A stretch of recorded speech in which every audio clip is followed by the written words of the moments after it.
Eh bien, on se trouve en ce moment dans le camp russe organisé par le ministère russe des situations d'urgence. On n'a pas été autorisé à sortir dans la nuit dans la ville de Tsinvali. Un couvre-feu a été établi. On a pu d'ailleurs entendre des coups de feu cette nuit. Malgré la très forte présence de l'armée russe, les pillages n'ont pas cessé encore dans la région.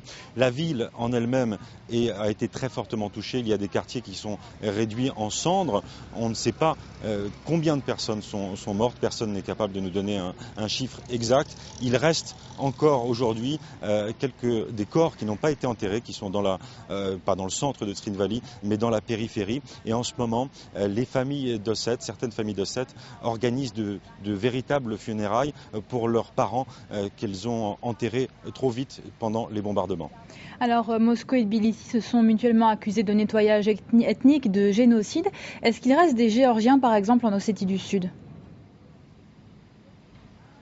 On n'en a pas vu. On est venu hier de Russie vers l'Ossétie du Sud, vers Trinvali. On a traversé des villages géorgiens qui sont détruits. Les maisons sont brûlées. Il n'y a plus de Géorgiens. Et la population Ossète, avec qui on a pu parler, nous dit qu'elle ne laissera jamais les Géorgiens revenir dans cette République d'Ossétie du Sud qui, jusqu'à cette guerre, jusqu'à il y a 2 semaines, était une république ethniquement mixte. Il y avait des villages géorgiens qui voisinaient des villages d'Ossètes, mais aujourd'hui les Ossètes refusent de voir ces Géorgiens revenir. Et ce qui se passe en ce moment, c'est finalement exactement l'inverse de ce que voulait le président géorgien Mikhail Saakashvili. L'Ossétie du Sud est en train de se séparer pour très longtemps de la Géorgie. Merci beaucoup Romain Golin pour toutes ces précisions.